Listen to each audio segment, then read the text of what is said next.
জামাত ইসলাম Islamic দল নয়। আপনাদেরকে বারবার বলেছি জামাত ইসলাম ইসলামিক দল নয়। আসো প্রমাণ করো আমার সামনে বসে জামাত ইসলামী ইসলামিক দল তারা আল্লাহ রাসূল সাল্লাল্লাহু আলাইহি ওয়াসাল্লামের আদর্শ বাস্তবায়নের জন্য চেষ্টা করছে, কাজ করছে। দেখি কে আছে। 1 মিনিট আমার সামনে বসো, 1 মিনিট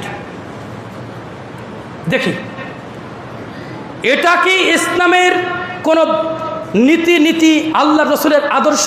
বেগানা নারীদের সাথে বৈঠক করা, সংবাদ সম্মেলন করা, এটা কি কোনো আদর্শ রাসূল সাল্লাল্লাহু আলাইহি ওয়াসাল্লামের? কার আদর্শ বাস্তবায়ন করার জন্য চেষ্টা করছো তুমি? ক্ষমতায় যেতে হবে?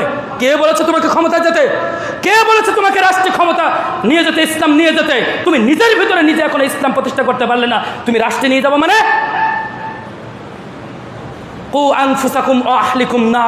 আল্লাহ বলছেন তুমি আগে বাঁচো, তুমি আগে বাঁচো। তুমি বাঁচলে না, তুমি মানুষদের বাঁচাবো মানে? তুমি নিজে বাঁচো আগে।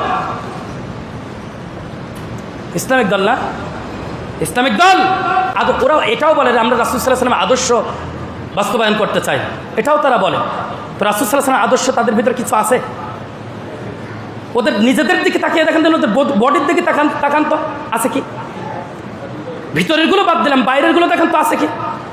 বাইরে যদি এই থাকে ভিতর কি আছে? বাইরে যদি এই থাকে ভিতর কি আছে? প্রিয় হাজিরিন, ওরা বলে যে আমরা গণতন্ত্রের মাধ্যমে ইসলাম কায়েম করতে চাই। সর্বপ্রথমেই তারা ঈমান হারিয়েছে, গণতন্ত্রের মাধ্যমে ইসলাম প্রতিষ্ঠা করতে চাই। আমরা সবাই জানি গণতন্ত্রের মধ্যে 2টি কুফর আছে। কয়টি কুফর আছে? 2টি। এক, জনগণ সমস্ত ক্ষমতার মালিক। ও নাউজুবিল্লাহ বলতে মন চাচ্ছে না? গণতন্ত্রের মূলধারায় কি লেখা আছে? জনগণ সমস্ত ক্ষমতার মালিক। সমস্ত ক্ষমতার মালিক কে? কুলিল্লাহুম্মা মালিকাল মুলক, সূরা ইমরান 26 নম্বর আয়াত। সমস্ত ক্ষমতার মালিক কে? তাবারাকাল্লাযী বিয়াদিহিল মুলক ওয়া হুয়া আলা কুল্লি শাইইন কাদির। বরকতময় তিনি, যার হাতে সকল ক্ষমতা। সুবহানাল্লাহ। সমস্ত ক্ষমতা কার হাতে? আল্লাহর হাতে। আর ওখানে কি বলা হচ্ছে? জনগণ। আমাদের শুনতে শুনতে মুখস্থ হয়ে গেছে এটা, তাই না? আচ্ছা, এবার আসেন দ্বিতীয় নম্বরে। দ্বিতীয় নম্বর কি আমরা অনেকেই জানি, সেটা হচ্ছে এই আইন প্রণয়নের ক্ষেত্রে। আচ্ছা বলুন তো দেখি যে আইন বিধান রচনার চূড়ান্ত ক্ষমতা কার?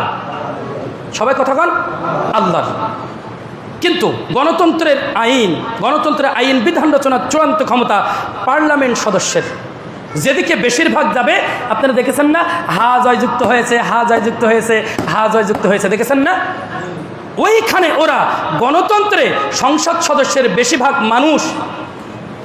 মানুষকেই কোরআন সুন্নাহর উপরে স্থান দেওয়া হয়েছে।